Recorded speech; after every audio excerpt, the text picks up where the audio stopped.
So France's World Cup campaign is due to kick off, and I mean we're talking about one of the tournament favorites, for the World Cup this year.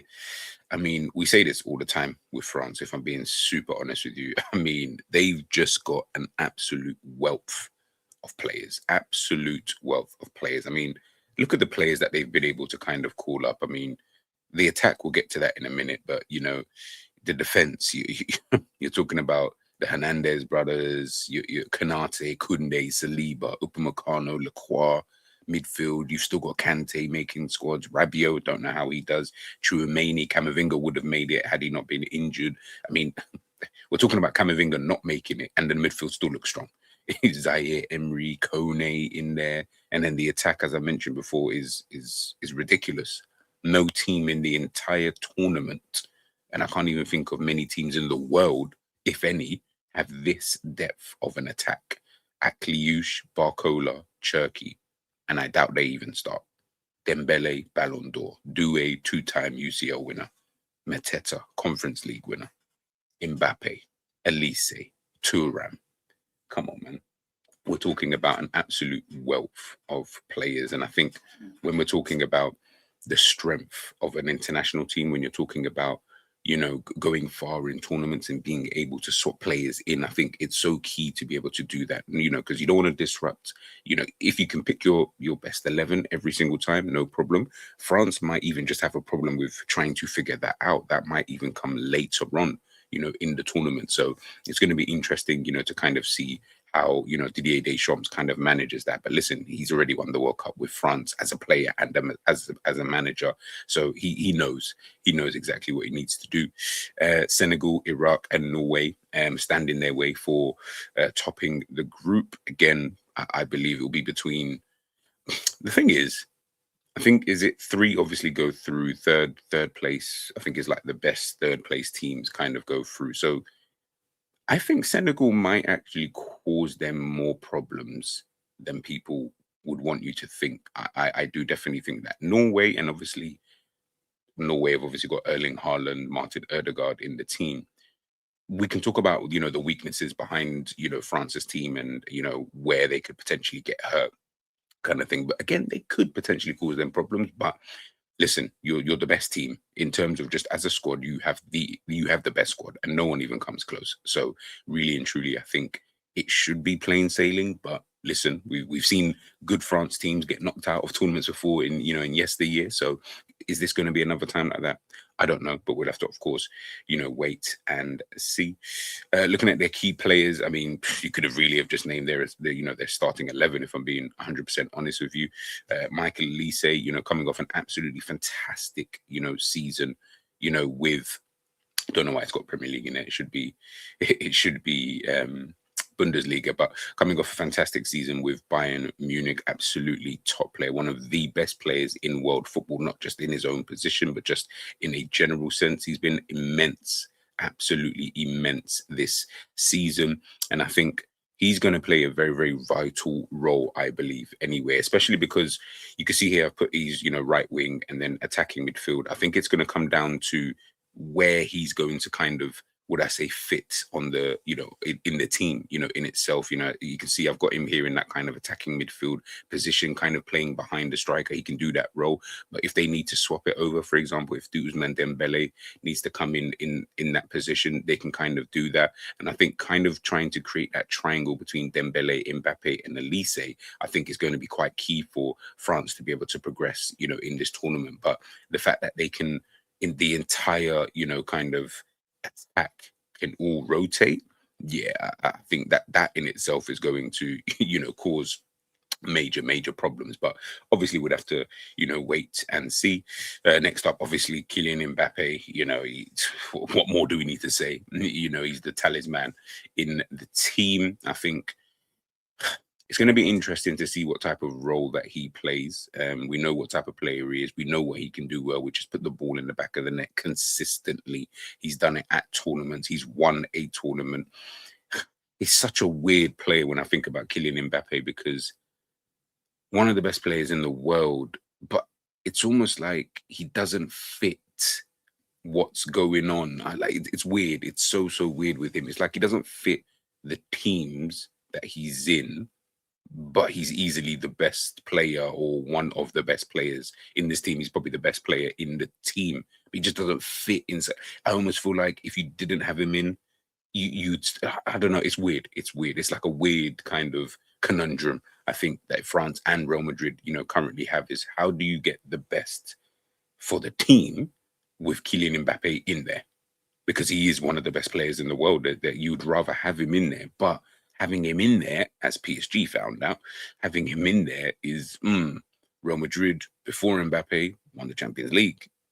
I don't know. I don't know. It's weird. It's weird. So I think this is again a tournament where you're gonna need to be able to utilize the players that you've got in your team, and whether that means you just play towards someone like a Kylian Mbappe, a bit like how England might play towards a Harry Kane. I think that's where it's gonna need to come in. Next up, as I mentioned before, Ballon d'Or winner Ousmane Dembele. He has to be in the starting lineup, but again, if he isn't, I'm not going to be that surprised because they've just got so many players. But he's an absolutely fantastic player, both-footed. He can play off the right, left, through the middle, behind the striker, drop into the midfield area. He is just absolutely a menace. And I think with his experience over the last couple of seasons, especially under Luis Enrique, I think he's going to be quite vital to their attack, almost being able to kind of glue that attack together. Obviously, we'll have to wait and see as to where he pops up on the pitch. But I just think with his pressing ability as well in that attack, when I look at him, when I look at other players like Doué as well, I think because they're so used to doing it with someone like Luis Enrique, that may actually help them in this tournament to allow for players like an Elise, Kylian Mbappe, a Cherki to kind of just do their thing, even though these guys have also got, the quality, the same level of quality as those other players. I think you need that hard work, and I think these guys obviously provide that. So it's going to be interesting to kind of see in regards to that. And the last player I've got is Upamecano. And I know people they might look at this one a little bit weird. And listen, Upamecano, he a bit like Mbappe, but for different reasons. With Upamecano, obviously we understand and we know the mistakes that he makes, the things that he does. I get all of that, and I'm not even here to disagree with that. But I believe he is actually a very good defender. I actually really believe that he's got recovery pace, he's got strength, he's got ball playing ability that not many centre backs actually have. And obviously in today's game, that's quite, vital. What he has is that lack of concentration at times, which just lets him down. He just, a mistake, and his mistakes always, you play centre back, your mistakes are usually going to be quite vital. That's his problem, or that's the problem that I kind of see with him. But otherwise, if you took those out, which you can't do, but if you took those out, for me, I kind of feel like he's France's best defender. I'm trying to think, like, I genuinely believe that he is France's best defender. I don't feel like any of the other centre backs on their day are as good as him in terms of their overall ability. Because obviously, if we're just talking them at their best form, I look at him and I think to myself, he has everything. He literally has everything. He's got better on-ball ability than any of the other centre backs in the team. He can drive with the ball. He can pass the football really, really well. Again, others can do it, but I feel like he's the best at doing so. Recovery pace, strength, understanding. But then, like I said, it's that lack of concentration. For me, I think he's actually a really good centre back. And like I said, I'm not detracting from the mistakes that he makes, but I've seen Saliba, I've seen Kanate all make the same similar mistakes. Maybe Saliba not as much, but I don't think Saliba has that good hasn't got as good as on-ball ability as an Upamecano. Definitely not. Passing range quite limited in itself. Doesn't always look that comfortable when you have to ask him to dribble out with the ball, kind of thing. Whereas Upamecano, this guy he'd be doing Maradona's in the middle. Do you get what I'm saying? So yeah, it's a weird one with him. But again, I'm not going to argue with someone if they they don't think he's that good or anything like that. It's just more when I've watched him more than enough times, and I've seen him since he was at RB Leipzig. I've always thought he is a top defender, but of course he's got a mistake or two, in him. So it's just one of them kind of things. Looking at the France kind of lineup, I mean, I've got my lineup here. Does it even matter? You know what I mean? At this point, with the kind of players that France kind of possess, they've got so many different lineups that they can kind of do. I mean, you got this one here, you got that one. I mean, you've got this one here that they could potentially do. Like, it's ridiculous. Like I said, it's so ridiculous with the kind of depth, that they that they've kind of got in their team. Listen, and I think everyone's going to struggle coming up against France. And obviously looking at France just from a tactical POV. So one of the things obviously that I kind of noticed with France is that Elise, as I mentioned before, whether he's playing right wing, whether he's playing attacking midfield, there's going to be constant movement, with him on that right hand side to allow for the right back to kind of have that space down that right. And obviously, I've got there Kunde. Kunde's not the, would I say, he's not a Trent, he's not a Hakimi, he's not that tight, not a Mendes or maybe he more falls in the Mendes actually. Maybe he falls in the, when I say Mendes, in terms of they are okay going forward. Mendes obviously better, but they're okay going forward. But it's like you can tell they really had to work at this. It doesn't look that natural, kind of thing. Whereas obviously Hakimi's, as I mentioned before, the Trent Alexander-Arnold's, the Reece Jameses of this kind of world, they look ultra comfortable in attacking areas in these parts of the pitches. But when Elise does have that ball, that kind of link up play with a player like Shirky, with a Kylian Mbappe, being able to link up in those tight spaces, I think is going to be quite pivotal. Again, more so for the latter parts of the tournament, more than I'm thinking about as opposed to at the beginning. I think at the beginning it's just going to be more about, can we just kind of play our way into just a level of form? But I think later on you're going to start seeing those combinations more so anyway, unless of course they kick it off straight from the kind of beginning. And when they are defending, again, they will sometimes go into that kind of 4-4-2 mid block. So one of the attacking midfielders will obviously form a partnership with Kylian Mbappe. And then obviously you'll kind of see the right winger sometimes will step into that kind of attacking midfield position. Again, the right back and the left back will usually try to push up. And that's one of the things with France that we'll take a look at, is that they will push up quite high. They really, really will. And they will, as you can kind of see here, they will leave quite a lot of space in behind their back line. Now, obviously that causes, its own problems. And you can obviously see here, even before the ball's kind of broken down, you can see how high. Look at the two centre backs. I mean, they are so high, right next to the DM, but they are so far away from their own goal that all it really takes is, as I mentioned before, a Norway with a Haaland, and then that can kind of create its own kind of problems. Obviously, as I mentioned before, the kind of link up play, Mbappe might drop deep sometimes to pick up the ball to, dribble with it or lay off 1-2 and things like that. Cherky, as you see, he's gone beyond Kylian Mbappe there. So it's all about the combination plays when I'm thinking, when I'm thinking about France. That's for me one of the main things about them is their combination plays. But also as well, you've got Upamecano, as I mentioned before, his passing range is really, really good for a centre back. He can play those balls in behind. Now, when you've got the pace of Mbappe, you've got Ousmane Dembele there who can obviously make those runs in behind if needs be. But Bradley Barcola, if he comes off the bench, Akliouche is no slouch. All of these players, they're all quick, but Mbappe or Upamecano to Mbappe, for example, that's a ball I think that they're going to try and play quite a lot, especially if a team wants to play with a high line. I think when you're coming up against France, it's very difficult because I think they're one of them teams. If you give them the ball and you say to them, do something, they're not Spain. They don't have that kind of, in my opinion anyway. I'm not saying that they can't do it.